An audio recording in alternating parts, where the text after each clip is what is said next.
당신이 몰랐던 이야기, 오늘은 브랜드 스페셜 DLENC에 대한 이야기입니다. 가나보다 못사는 국가에서 선진국이 된 한국에서 소개해드렸던 것처럼 대한민국은 세계적으로도 기적이라는 수식어로 소개되는 나라입니다. 6.25 전쟁 이후 전 국토가 폐허였던 최빈국에서 가장 빠르게 선진국 대열에 들어섰고, 한강의 기적, IMF 외환위기 극복 신화와 같은 국가적인 위기 상황을 극복하면서 전 세계를 놀라게 해줘. 이런 대한민국의 경제발전 역사와 함께해온 회사가 있습니다. 올해 창립 84년을 맞이한 DL이라는 회사이죠. 대림산업이라는 이름으로 더 익숙한 회사입니다. DLENC는 국내 최초 건설 회사이자 경영 기반이 탄탄하기로 유명한 기업이죠. DLENC는 1966년 해외 건설 시장에 진출한 이후 전 세계 35개국에서 600개 이상의 프로젝트를 성공적으로 수행해내면서 이름을 떨치고 있는 기업입니다. 우리나라에서는 최초의 브랜드 아파트 이편한 세상을 건설한 기업으로도 잘 알려져 있죠. DLENC가 어떻게 지금까지 탄탄한 명맥을 이어오며 대한민국 경제 발전의 한 축을 함께 해왔는지,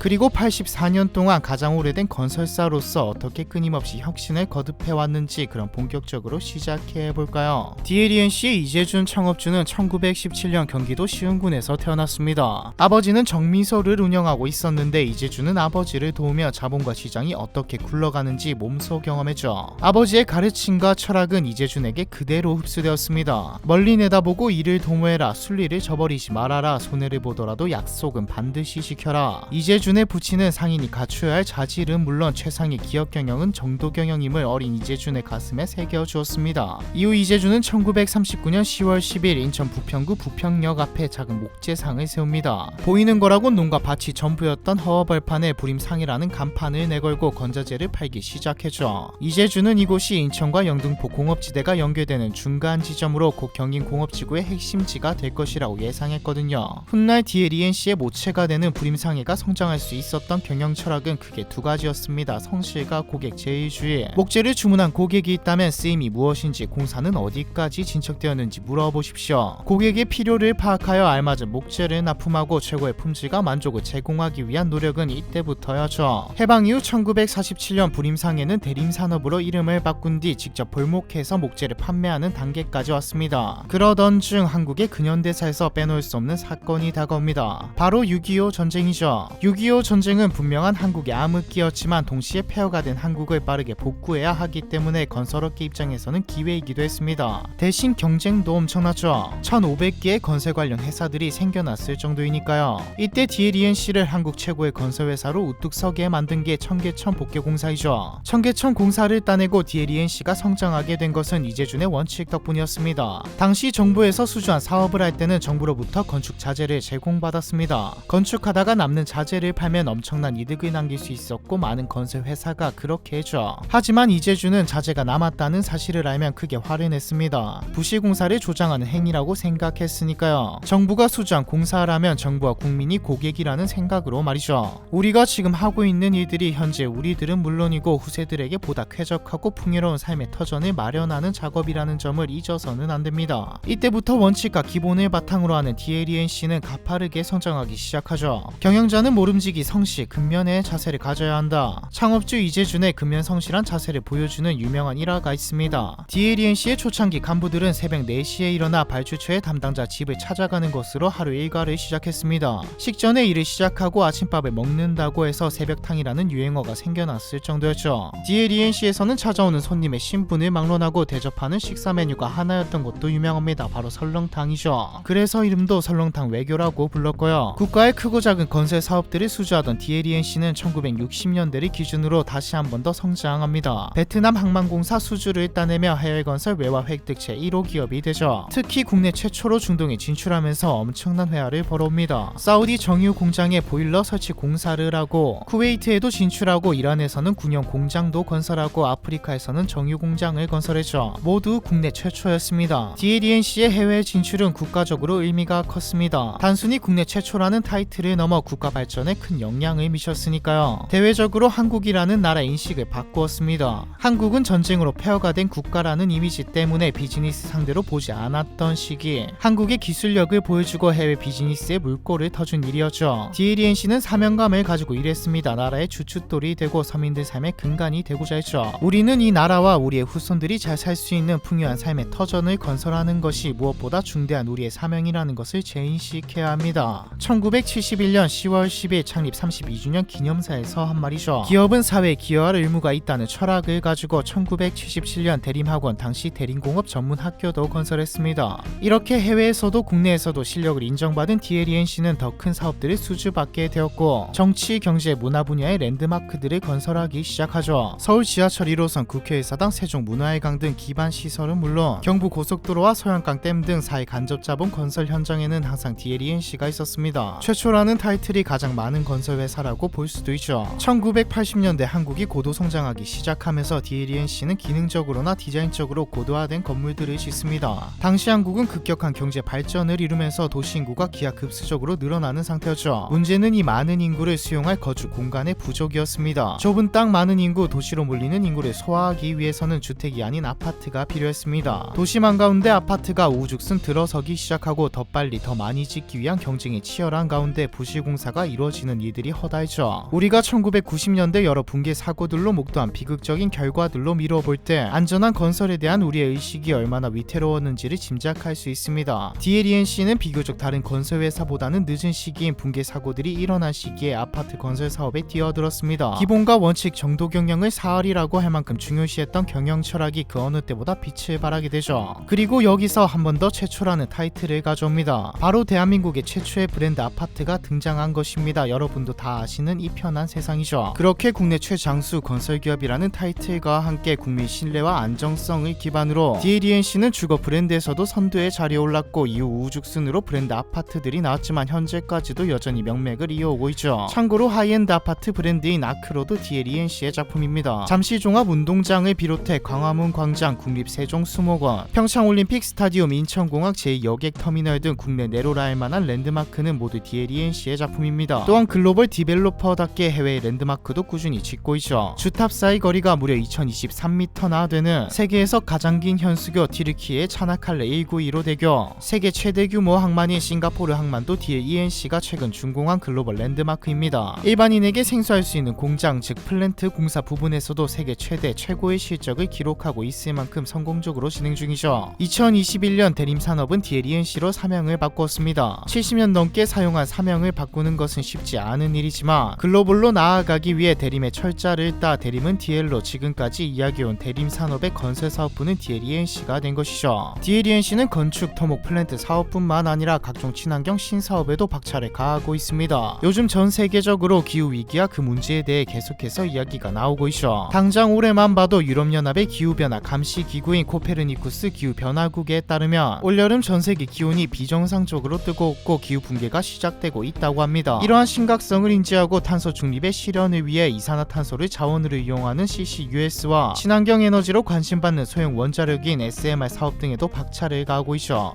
좋은 품질의 기준을 만든 회사, 대한민국의 기본을 지은 회사, 최초와 최고의 기록들을 만들어낸 회사, 2023년 10월 10일부로 설립된 지 84년이 된 최장수 건설회사 DL그룹과 DLNC에 대한 이야기, 이번 편은 여기까지입니다.